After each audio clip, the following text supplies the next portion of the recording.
Sejak NU didirikan 1926, NU bergerak membimbing umat. Kiai-kiai pesantren diorganisir untuk bersama-sama mengawal umat Islam agar menuju apa yang diridhai oleh Allah dan Rasul-Nya. Kiai-kiai NU mengawal umat bergerak melawan paham Wahabi ketika itu yang menuduh kiai-kiai pesantren terkena penyakit TBC, takhayul, bid'ah, dan khurafat. Kiai-kiai kita juga sejak berdirinya mengawal bangsa Indonesia untuk mencapai kemerdekaan Indonesia. Setelah merdeka 1945, Rais Akbar Nahdlatul Ulama Hadratus Syekh Hasyim Asy'ari membuat fatwa resolusi jihad, kewajiban untuk setiap umat Islam untuk mempertahankan negara kesatuan Republik Indonesia yang baru saja dimerdekakan. Dari mulai resolusi jihad tanggal 22 Oktober, umat Islam di seluruh Indonesia bertekad karena sudah adanya fatwa ulama bahwa kita wajib mempertahankan negara kesatuan Republik Indonesia ini. Maka tanggal 10 November umat Islam di Jawa Timur bergerak menuju satu titik untuk mengusir tentara sekutu yang waktu itu sudah datang ke Surabaya. Puluhan ribu anak-anak santri turun bersama bangsa Indonesia lainnya di dalam mempertahankan keutuhan negara kesatuan Republik Indonesia. Ribuan nyawa melayang, tapi nyawa yang melayang itu tidak ada artinya kalau dibandingkan kebahagiaan anak cucunya kita di hari ini.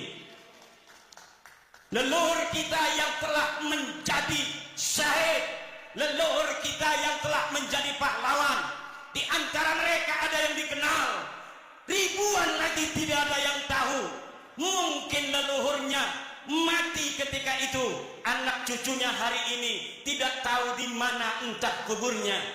Tetapi perjuangan mereka telah menghasilkan kita kedamaian di hari ini, ketertiban dan kemerdekaan.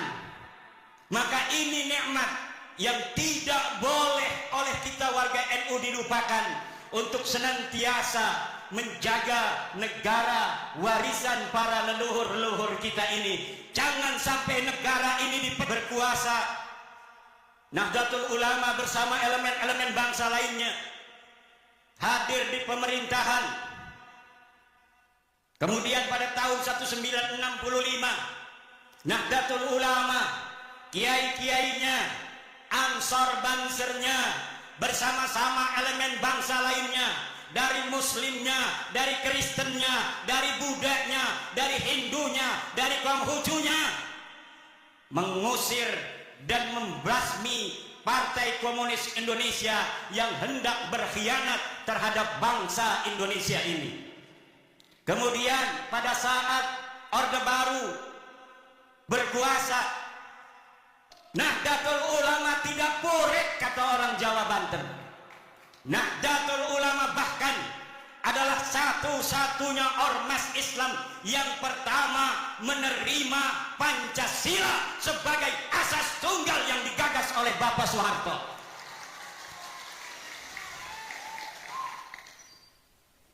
Kalau ormas lain mungkin sudah turun ke jalan, ormas terbesar oleh pemerintah Soeharto ditinggalkan, keberadaan yang besar dinafikan. Tetapi ulama-ulama kita tidak pernah mempunyai catatan pundung pada pemerintah. Ulama-ulama kita tidak pernah ada catatan menggerakkan rakyat untuk melawan pemerintah. Tidak ada. Kesetiaan Nahdlatul Ulama terhadap negara kesatuan Republik ini bersifat final, mutlakon, bila qayyidin. baik qayyidin lazimin maupun qayyidin ghairi lazimin, mutlakon bahwa negara kesatuan Republik Indonesia ini adalah bagi Nahdlatul Ulama bersifat final. Setelah reformasi hadir seorang putra Nahdlatul Ulama, Sayyidi Syekh Abdurrahman Wahid Gus Dur, Allah takdirkan memimpin negara kesatuan Republik Indonesia. Pada zaman SBY, kemudian gerakan-gerakan radikal muncul di Indonesia. NU bersama warga bangsa lainnya berjuang bagaimana gerakan-gerakan radikal ini bisa diberantas dari Indonesia. Abuya Dimyati berputra Abuya Muhtadi. Abuya Muhtadi berfatwa bahwa gerakan-gerakan radikal semacam HTI, FPI harus dihilangkan dari Indonesia. Sebelum negara Indonesia ngeh terhadap HTI dan sebagainya, Abuya Muhtadi Dimyati sudah berfatwa terlebih dahulu beberapa tahun yang silam bahwa HTI harus dibubarkan dari Indonesia.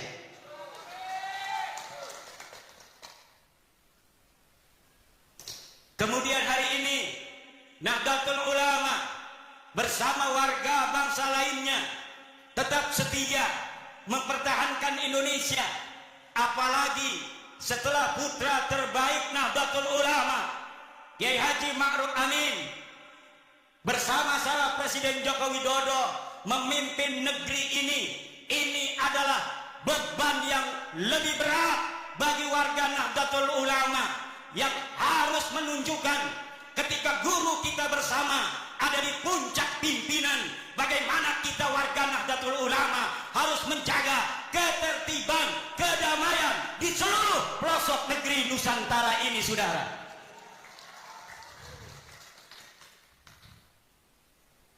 Indonesia ini negeri yang baldatun thayyibatun wa rabbun ghafur. Islam datang dibawa oleh Wali Songo.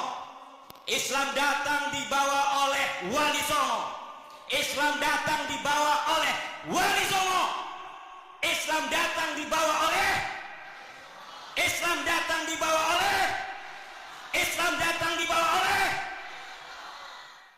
Islam datang, catat, dibawa oleh Wali Songo. Yang sekarang Nahdlatul Ulama mengkristalkan ajaran Islam Wali Songo dengan tawaran konsep Islam Nusantara. Kita Islam, tapi kita Nusantara. Kita Islam, tapi kita adalah Indonesia. Kita Islam dengan kesadaran bahwa ada saudara-saudara kita sebangsa yang berbeda.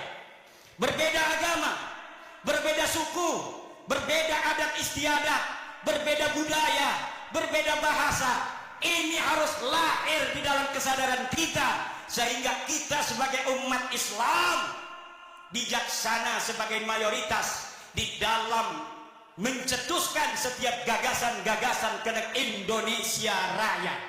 Kita Bhinneka Tunggal Ika, berbeda-beda tapi satu. Kita ada berbeda dari sisi budaya, tapi walaupun kita berbeda-beda, kita tetap satu jua, yaitu Indo.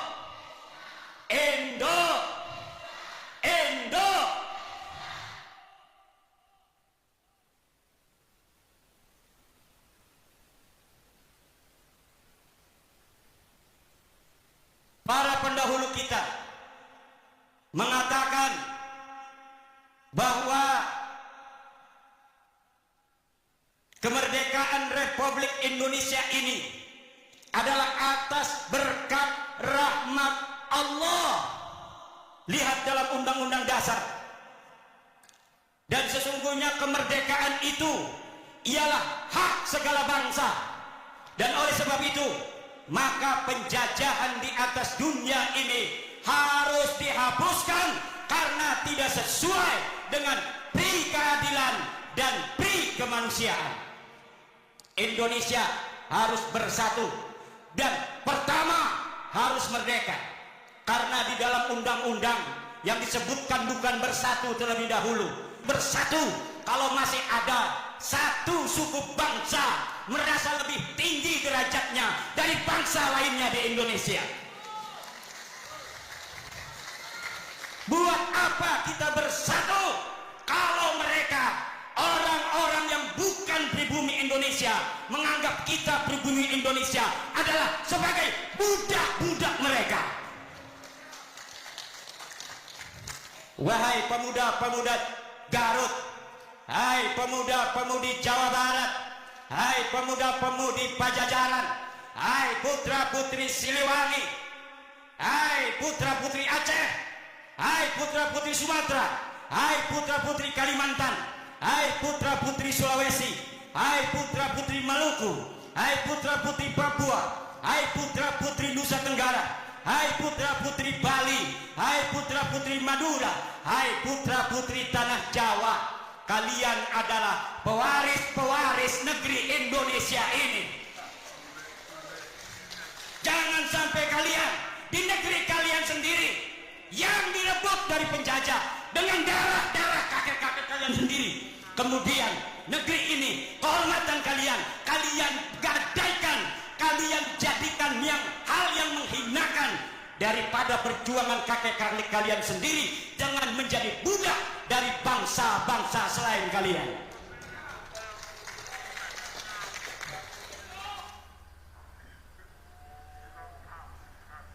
Tidak boleh dalam negara yang disebut Negara Kesatuan Republik Indonesia ini orang Jawa Barat merasa lebih baik daripada orang Jawa Timur. Tidak boleh. Kita adalah sama. La fadla li Jawa Barat ala Jawa Timur, wala li Jawa Timur ala Jawa Barat. Kullukum min Adam wa Adam min turab. Semua kalian adalah ada darahnya turunan Nabi, yaitu Nabi Adam, dan Adam berasal daripada tanah. Maka kalian dengan yang lainnya adalah sederajat. Yang membedakan kalian dengan yang lainnya hanyalah ilmu pengetahuan kalian. Yang membuat kalian mulia adalah takwa kalian, bukan nasab dan darah kalian.